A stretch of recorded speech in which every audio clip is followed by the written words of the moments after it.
Hello, welcome to Bridges Live, and it presents You Be the Judge. Welcome everyone to the show.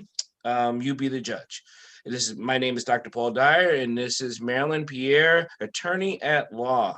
We come to you every Wednesday to talk about some legal issues that come up in our foresight, not our foresight, but our binoculars, our vision, so we can give you some good information, understanding, and some actions. And off air, we were talking a little bit about attorneys. And I was shocked to hear how few Black attorneys there are in the United States.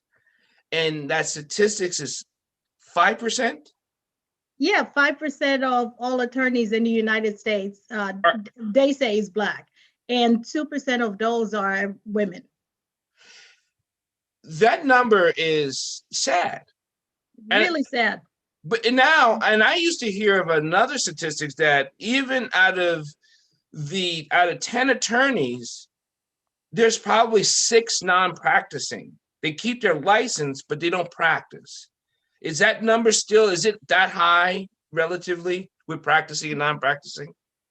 I don't know what the numbers are specifically, but I know that in law, well, you could do so much with a law license that I would not be surprised. I mean, think about our politicians and how many of them have law licenses, and that's not considered practicing law. That's considered politicking. I guess, yeah, exactly. So So that brings us to a thing when it comes to politicians with law license, is because most of the language written legally, it's most of the stuff that's written for politics and briefs is illegal terms and terminology. Is that what it is? I would agree with you. Some people have said that no matter what bill is passed, it's called the Lawyers Employment Act, in the sense that they're going to have people who are pro or con, and no matter which side you are, if you're a lawyer, you argue whatever side you're being paid to argue for. So you remain employed. So we could look at it that way too. Would that be too harsh? No, it's not harsh, because I think that's where we have a problem as civilians. And it's funny, when we use the term civilians, the other term you heard civilians is when you were where? In the military. In the military. Mm-hmm. The other term you hear civilians is when you're an attorney. Yes, that's true. If there's a lot of people on the civilian side, they're left out of a lot of things. A lot of things. And sometimes you don't know what you don't know. And I think that's why, and some people are like, oh, that's so expensive. And, maybe I could get somebody to do it for me for less money. And I'm not saying just because you pay more, it's worth more. Sometimes you just have to look for the best value for your money rather than, who's charging more per hour. And I've always said, being on, because I don't think I'll ever be on the full civilian side because of the things that I went through, things I know, and the people I know. Mm-hmm. Because people who are totally civilians, they are literally left in the dark completely. I would say that's by design. I mean, think about it. If you are, if you're a lawyer, you went to school to learn basically a different language in order to then translate that language to civilians. Correct. If you're in the military, you also learn a different language, sometimes to keep civilians from understanding what you're saying, and sometimes it is to, sometimes it's just a shorthand for communicating between the people you want to communicate with. But I think it is by design to keep civilians with who they are in their place. And so this is where this is called a system. Now, that's where when you design something like a maze or a puzzle, it is meant to do something. And this type of legal system is a system, more of a maze, for only certain people to navigate through. Is that about right? Well, that is true. And sometimes you don't know where the hurdles are. You don't know what the minefields are, what the pitfalls are. And sometimes you don't even know where the end is. How far away from the end are you? Are you Is it going to take an hour for you to walk there, or is it going to take you 10 hours? Sometimes you just don't know.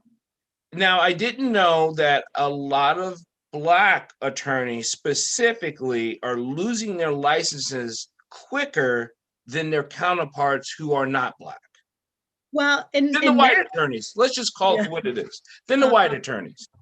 Well, in Maryland, when you look at the numbers of people who are reported, it's on the Court of Appeals' website. The people who have lost their attorney, I'm sorry, the attorneys who have lost their licenses or who have been reprimanded by the Attorney Grievance Commission. Clearly, you could see that Black people, Black attorneys are overrepresented in that population. And you could say, well, maybe they're not as good as, but I was going to say, yeah, well, because that's what some people say. Well, that's because they're not as good as, they make more mistakes, they do this, that, and the other. I would say the proof is in the pudding. I want to see why it is that has happened. And there's really no oversight in terms of looking at who's losing their licenses and why. The Grievance Commission seems to have free reign in terms of what they investigate, what the results are. Some of them, they take it to court, but to take it to court means that now the attorney has to hire somebody else to represent them, and financial matters loom all over the place. So it's really difficult. With these many attorneys that has lost their license or lost their, I wonder what they're doing now. Are they fighting the system, or did they just, I wonder if they're giving up. Do you know anyone that's lost their license and decide to be like, okay, I'm just done with it? I know the whole spectrum. I know some people who are just, okay, I'm done with it. I know some people are still fighting. I know some people who are just, well, let me wait my time and maybe I could reapply again. So it's different personalities, different situations, different results, different ways of addressing what has happened to them. When it comes to you be the judge, we like to talk about legal issues. We like to talk about things that are in our focus. And recently there was a bill that came up that just kind of makes me sick. And after reading it, please, Marylin, tell us about the bill and tell us the nuances of it, and then we can get into it. Okay. Before I actually say about the bill, I want to talk a little bit more about the process itself, because I think it's important. Yeah, it's important to understand why it is that this bill is such a problem. Okay, well, why these sets of bills are such a problem. In the federal system, there's basically one way of becoming a judge, and that is, you meet the qualifications to become a judge, and they're all written down. And you apply to become a judge, you get interviewed by a panel, the panel recommends you, and you go, and then the president chooses somebody from the list that the panel has recommended. You go in front of the Senate, you become a judge. That's it. And it is a lifetime appointment. And no matter what level of the federal system you are, whether you are at the district court, the Court of Appeals, or the Supreme Court, it's the same process. So that's it. In the state of Maryland, we have a hybrid system. In the state of Maryland, since there are 4 levels of courts, the district court, the circuit court, the Court of Special Appeals, and the Court of Appeals, there are different ways of getting to each of these courts. All the courts start out with an interview process by a commission that is appointed by the governor. Whoever the governor is, the governor appoints a commission, a 13-member commission, usually 1 in each county, but sometimes some of the counties, they do different counties. So for instance, on the Eastern Shore, you might have 1 commission of 13 members for a couple of different counties. In Montgomery County, Prince George's County, Howard, and Baltimore, and all these larger counties, it's 13 members per county. Okay. Now, what happens is that the applicants, interview with a bunch of different bar associations. But basically, those bar associations, they don't have any power. It's basically a meet and greet. You meet with them usually 15 minutes, and they're like, hey, I looked at your application, you look like a nice person, Basically, basically it's the slap and tickle. yeah, exactly. Hey, we're the Hispanic Bar Association. Are you going to watch out for our interest on the bench? Yes. Right, We're the Alliance of Black Women Attorneys. We're the J. Franklin Bourne Bar Association. We're the Women's Bar Association. We're the LGBTQ Bar Association. We're the, Maryland Defense Council. We're the Women's Law Center. We're, whatever those 14 are. They're like, we've looked at your application. Are you going to, do we have any reason that you are going to give us that we think that you are going to fight against what we find to be in our best interest? And of course, the answer is, oh, no. I yeah, love you guys. The answer is always going to be no. Exactly. So I have yet to run into somebody who's going to say, I know you're the Asian Pacific American Bar Association, but I will fight tooth and nail, to make sure that I am really prejudiced against you when I get on the bench. You'll never find anybody answering that question that way.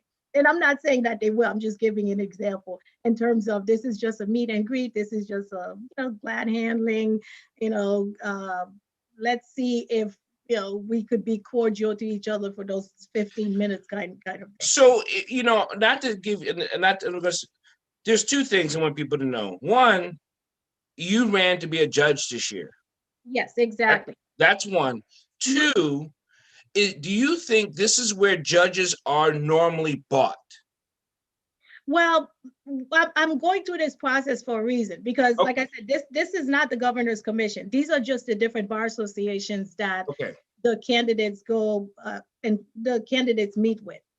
Those bar associations then give recommendations. It's like, oh, I think this person is qualified. I don't think this person is qualified. Or, I have concerns about this person. I don't have concerns about this person. But like I said, I've known judges who are on the bench who, have not had the most stellar recommendations from the bar associations, who still managed to get on the bench because of the governor's commission. And I'm going to speak a little bit about the governor's commission later.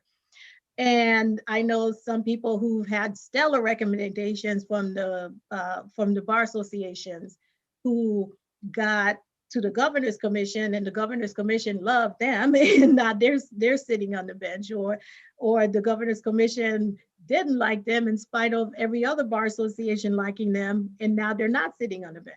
So that's what I'm trying to say. There's all this big deal about, oh, we interviewed with all these different bar associations and they found us to be the best. Well, well, not true. They've got no power over that.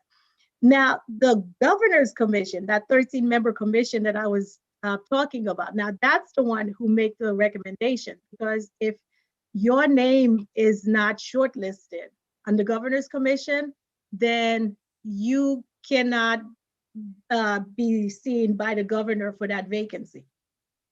So, for instance, I was told recently that on the Court of Appeals and on the Court of Special Appeals lists that was sent recently, there were no African American on the list. So that means that on the Court of Appeals and on the Court of Special Appeals, the governor did not have anybody of color that he could have appointed if he wanted to. What some governors have done, I know that Governor Ehrlich, he's the last one that I remember who sent back the list and said, hey, it's like, I don't like any of the people that you sent me. Start over again. Start over. Yeah, exactly. But I've never heard of Governor Hogan saying that. I'm not saying he hasn't. I'm just saying that this process is so closed that unless you're paying particular attention and unless you have certain access, you're not going to know. Like, for instance, if he did that in Prince George's County or Howard County, even though they're just right over the line, I would not know about it because it's really hard to follow all the ins and outs of all the different. But this has been a complaint before. Yes. This is not new. And I hope it continues to be, because so much progress needs to be made with the way things are done. Oh, okay. Okay. So anyway, so if the governor's commission sends your name up, and just a little bit about the governor's commission. The governor's commission is made well, I'm sorry, it's supposed to be made up of lawyers and public members. Okay. And Montgomery County, it's supposed to be. Yes. You underline that word, you know that, right? You said supposed to be. It's supposed to be. And I've looked, and in Washington County, for instance, out of the 13, I think 6 of them are public members. And in different counties, you have different numbers who are public members. In Montgomery County, historically, it's been about 2 public members. For the past 2 years, though, I think for the past 2 years, all 13 of them have been lawyers, which is quite problematic. So, because basically you have all these lawyers choosing who is going to be on the bench, and you have everybody knowing each other. That puts that puts certain law firms at a great advantage when it comes to that. So we're still going back into this now. And please don't get off track. Mm-hmm. But how can we not? This makes it a good old boy system. Yes. Who knows who system. Yes. And also, how do we not know that these judges, like we have recently found out by the FBI in 2006, well, not recently, but 2006, when there has been extremist white supremacists in the police force, we know that there's white supremacy in businesses. Why do we not think there isn't this type of extremist in attorneys and judges? Which is why I'm trying to explain the process. And by explaining the process, I think we could then talk about what the proposed bills are supposed to do. Good. Because I just want people to think about this is why you're explaining this, because it paints this picture of what's really going on. Yes, exactly. So, for instance, in Montgomery County, one of the judges who was appointed that I ran against, his law partner was on the governor's commission that recommended him. And so he whenever I pointed that out, it was like, talk about having an N, right? Whenever I pointed that out, he would say, well, my law partner did not sit in on the meetings, but your law partner is part of the commission. Everybody knows that, and we're those 12 people really expected to walk out there and say, well, something, we really didn't think your law partner, was up to your standards. Did they really think that was going to happen? Well, it didn't. But see, that's what I mean. And I remember the last time I interviewed with the governor's commission, there was this woman on the commission who was particularly unhappy with me. I said to myself at the time, okay, I did not sleep with her husband. I did not kick her puppy. So why could she be so angry at me? Because what did I do? She can't just be angry at me because I exist, can she? Yes, she could. And then a couple of months later, when the person was appointed for that position, she talked at his investiture, which is his swearing-in ceremony, and said, oh my gosh, I'm so glad so-and-so got appointed. He gave me my first job as a lawyer. He is the former law partner to my husband, and he and his wife and my husband and I, we hang out on a regular basis. We're really good friends. Oh my God, he'll make such a great judge. And I'm like, okay, let me get this right. Yeah. It's like, you have all these connections with him. And rather than you recusing yourself and saying that, I might be too close to this, let me not influence the process this way. Let me not use my position to influence the process. You instead got in there and made everybody, well, I shouldn't say everybody, you made people like me feel really, really bad and unqualified because you already had your choice from the very beginning.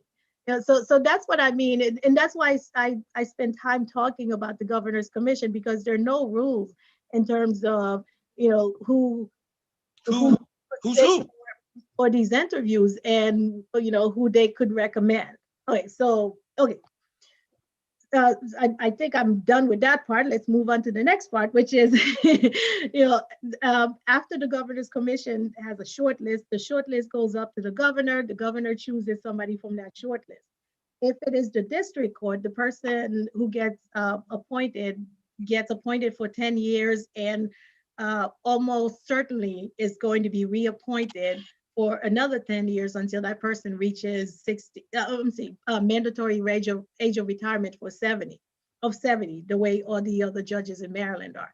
If it's the circuit court, they have to run in a possibly contested election, where other people who are qualified then go to the administrative office of the courts and get a letter of qualification and fill out a judicial financial disclosure form, give the information to the State Board of Elections, pay $50, and then the State Board of Elections then put them on the ballot.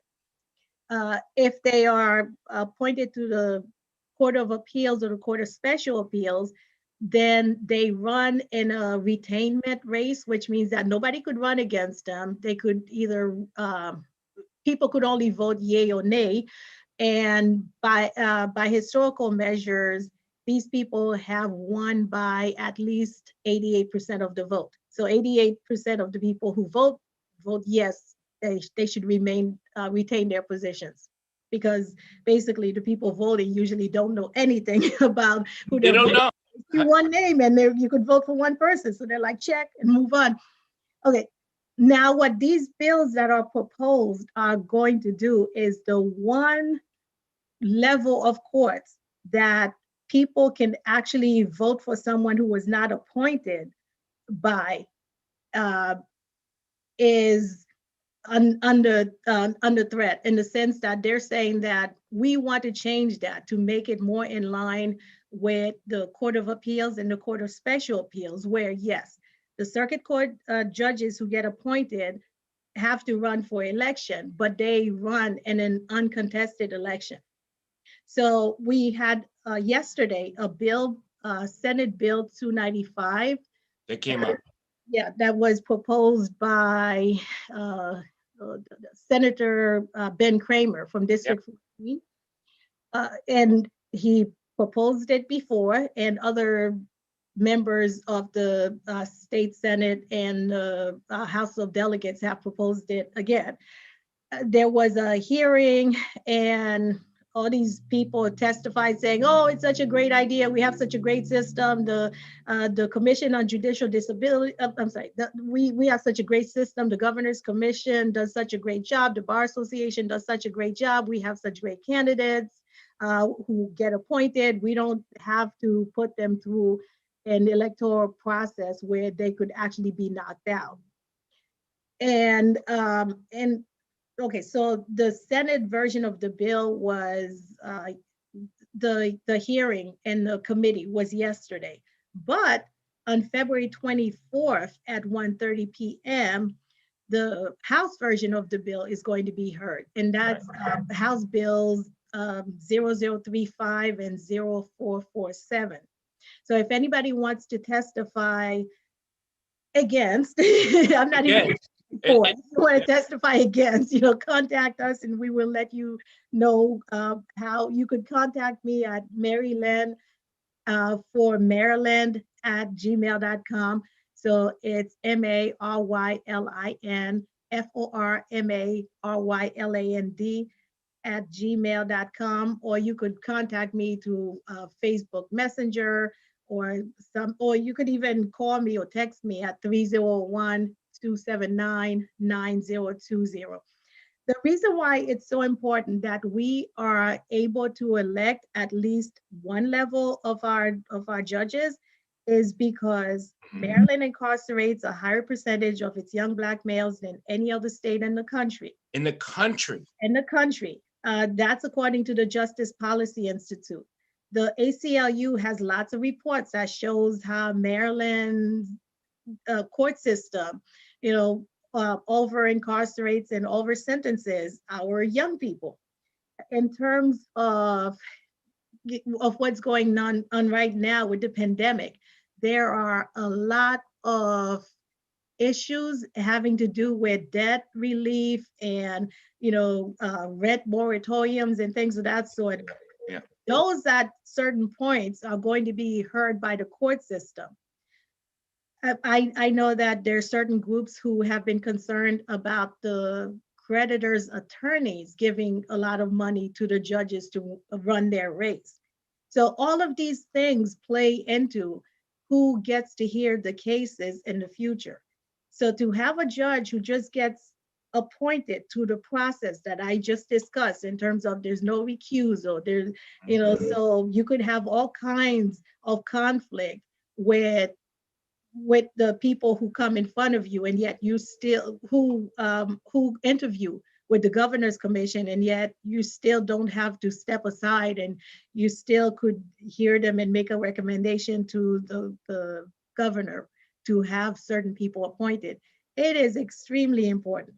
And you could tell that if there was no election process at the state level would look just like the federal level in terms of not having the amount of people who are represented there who are actually representative of the people who appear in front of them, people who could understand. It's like, oh yeah, I've been there, I missed a few payments or two, as opposed to, hey, I'm entitled, I don't understand how people can't pay their bills. It must be a moral flaw or something like that. So therefore, I'm going to rule accordingly. Yeah, so those things are extremely important. And it's really, really important that we show our representatives that we're paying attention and we understand what's going on, and we are not in agreement with what they're trying. Marylin, this is what's going to put people so much to sleep. Mm-hmm. They feel that they have to watch everything that their local, state, county, federal do, and they're like, it's too much for them to see. It's too much for them. So we thought we built a system that we had watch guard practices that checks and balances. So where was this built for a check? Was this ever built in a checks and balance where this was never going to happen, that is happening? Or was it built without a checks and balance? Well, they say that if you hire people to watch out for you, then you need to watch the watchers. Well, this is Because, ridiculous. We can't do it all. well, you can't do it all, but there's certain things that you should be able to do. It's like when your representative comes and talks about what a great job they're doing, you should say, hey, prove it. Yeah, It's like, prove it. why Yeah. should I just take your word for it that you're doing this, that, and the other? And I mean, the people who are proposing the bills, I really doubt that their constituents really want something like this. For instance, I ran for judge. I had less than $20,000. They had over $500,000. I got over 215,000 votes talking about the issues and why it is important to ordinary people to have somebody from the outside looking in and making sure that their best interest is being protected.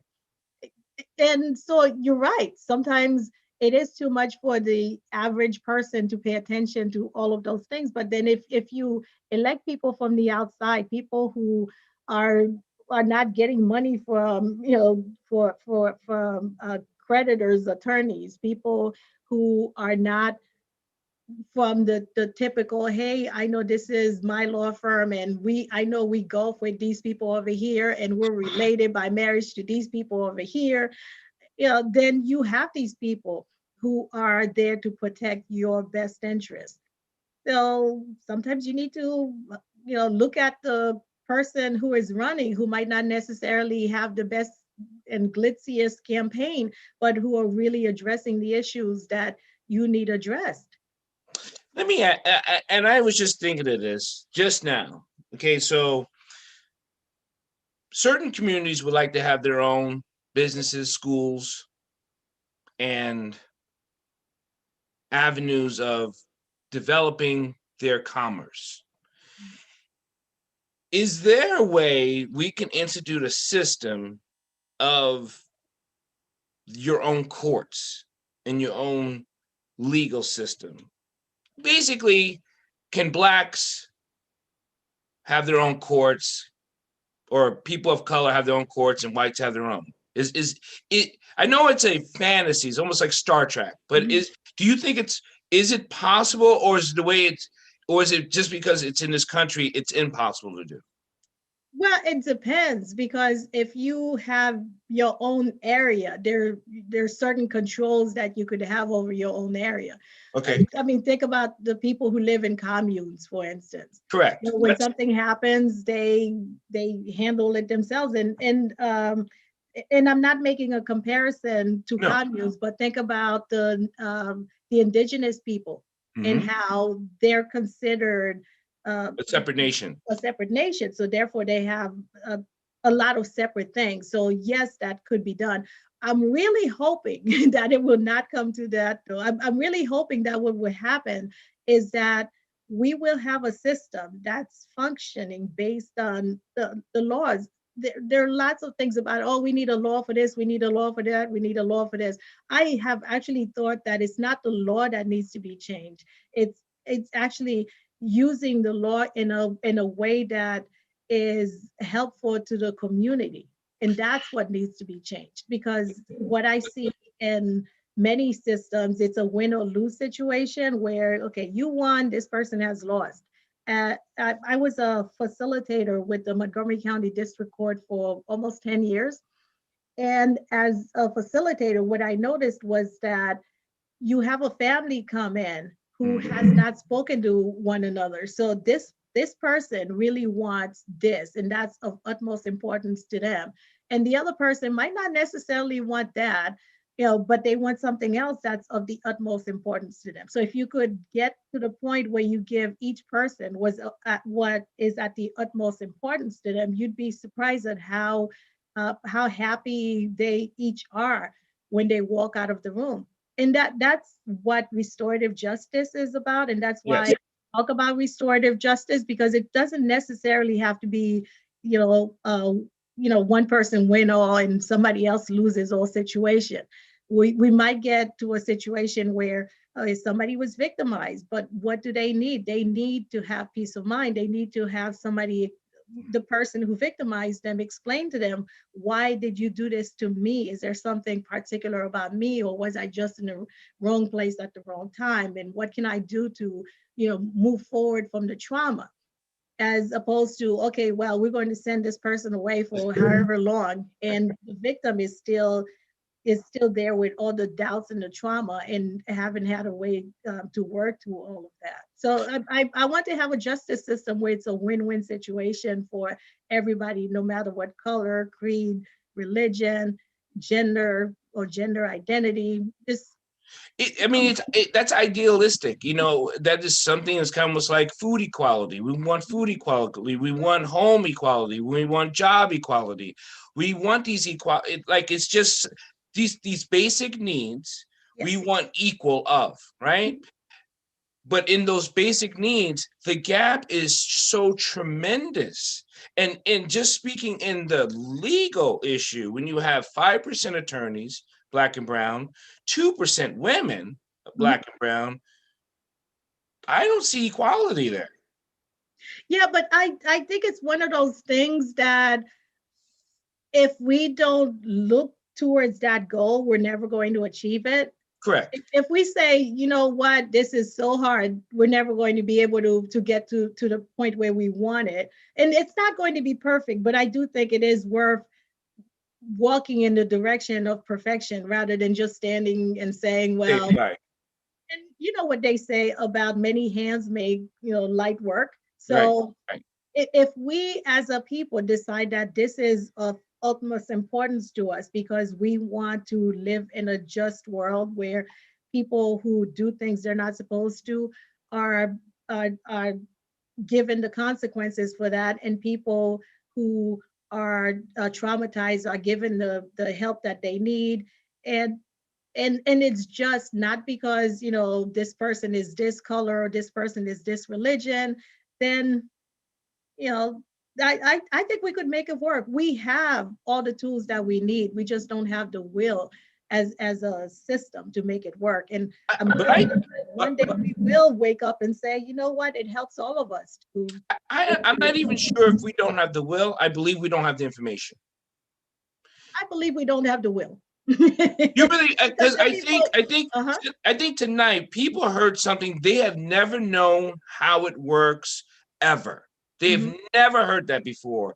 And then if they heard it and they replay it, they're like, okay, well, when would I have heard this? Unless I have a person in my family, right? Mhm. They would have never heard this. You don't hear this at the factory plant unless something, I mean, you just don't hear this information. So you don't really understand what you're watching for.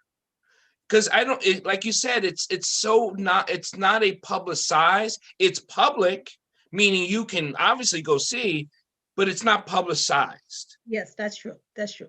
And Which is that, why, yeah. which is why next week we are going to have a special guest, and she's going to continue discussing this bill and why it's so important. And I'm hoping everybody would tune in next week as well and get even more information about this, and why certain one of us who recognize the danger of going down that road, you know, and why we're telling as many people as we can, you need to get involved. Your voice needs to be heard from this, because these are the consequences of, you know, you stay remaining quiet.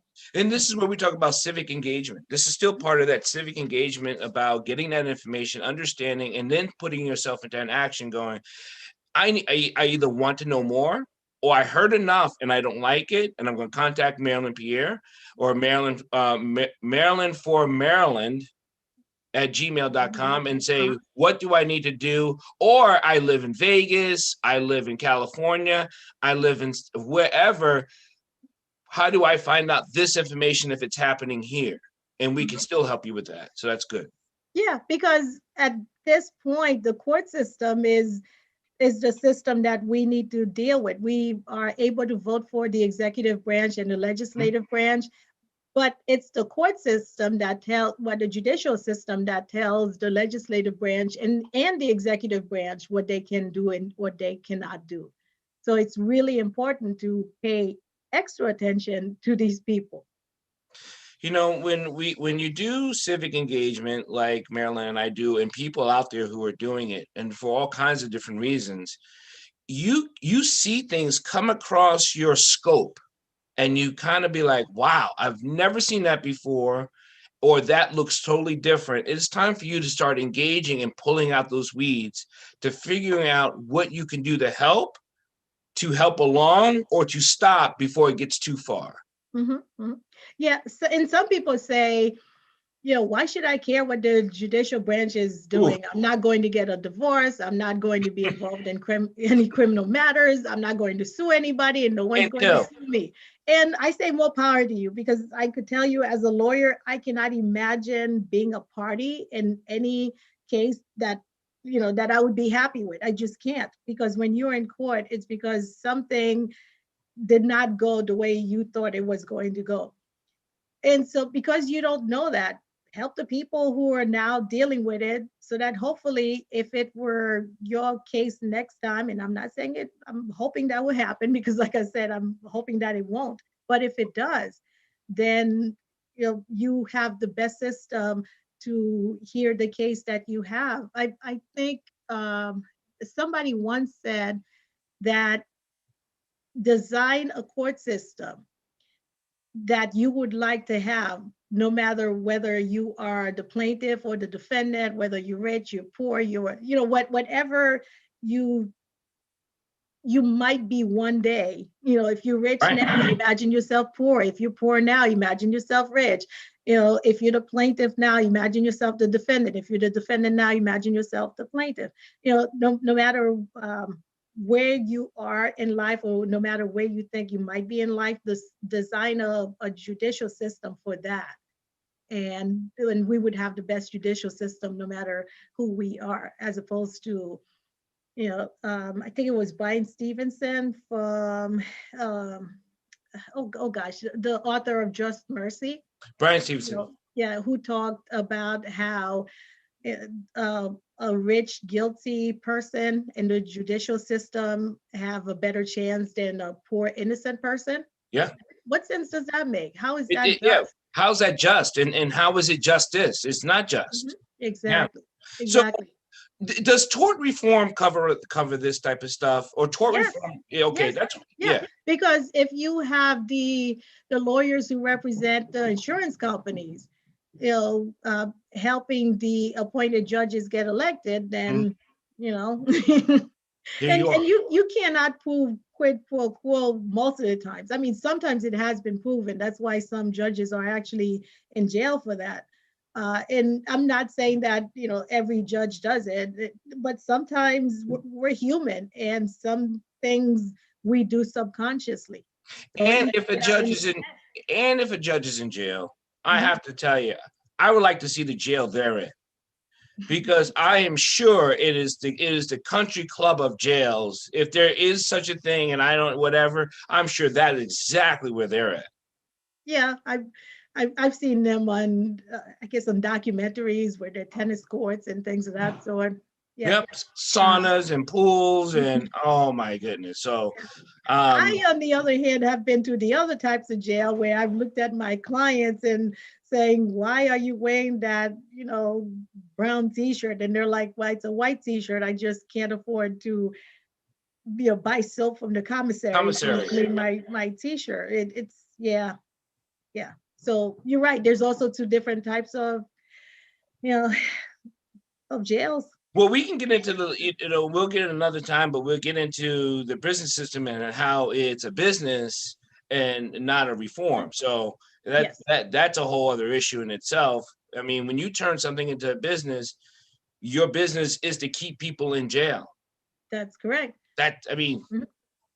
And they said, I think they were talking about some places being $110 or more a night when the beds are filled. And sometimes, whether the beds are filled or not, there's a minimum that the local government pays to these facilities. Thank you, Marylin. We cannot lose hope. No, we're not losing hope. We're not losing hope. Thank you. Thank you, everyone, for listening to You Be the Judge here on Bridges Live. I'm Dr. Paul, and that's Marylin Pierre, attorney at law. Please contact for Marylin for Maryland at gmail.com. If you have any questions, inbox us, send me something, and I'll get you right to the right person, get you right to Marylin, so you can ask those specific questions that would help you out. The problem we have is not having enough information about the legal system, and that's why we're doing the show You Be the Judge. It is to you to get the information so you can stay involved and not lose hope. But hope is not a practice. You have to be engaged. You have to learn how to do better by being informed like you are here, and so you can do more things later. So we were going to tackle this next week. Marylin, anything you want to tell us before we take off and see you next Wednesday? Oh, I just love the painting behind you, and I wonder if you could tell people about that. Well, the painting behind us is for our actually civic engagement group, 100 Black Men of Maryland, and it's a painting about what they see they will be. So it's a young Black boy looking at an adult Black male who's distinguished, and he's saying, look what I can be when I grow up to be that. And that's the same thing what Kamala Harris did. That's the same thing what Obama did. That's the same thing Thurgood Marshall did for you. Look what I could be as I look up to see who I am. Yeah. Mm-hmm. And that's why we got to do more work, because someone's looking at you saying, I too can do. That's true. That's true. And I'm hoping I set the best example that I can. And if someone is and they want to contact me, I'd be more than happy to do that. I love being a mentor. It's one of the best things that I do, I think. And I before we were off air, before we come on, I do want to say this. All you civic groups, you fraternities, sororities, Cub Scouts, Tupperware parties, Anybody who thinks they get together and think they're making a difference in the community, I want you to contact me and say, I want to hear what you are doing to make a difference in our community, our country, and our global nation. Because we are, I know some of you are paying your dues. I know some of you get to wear your funny pins, wear those nice, gorgeous, funny hats. Trust me, I know them all. But are you working? Are you working for your community? And we need to be more vocal about what you're doing, because falling into the background or into the weeds or, into the wood paneling, that's the 70s thing, putting up that and disappearing into the wood paneling is not helping us move forward. We need you to be more vocal. Yes. Yep. Like when my wife says, our children are watching. So, Yes. and if they're watching, let them see us work. Mm-hmm. Thank you, and everyone have a good night. And I wish you many blessings and see you next week. Thank you, Dr. Dyer. It's always a pleasure. Mm-hmm.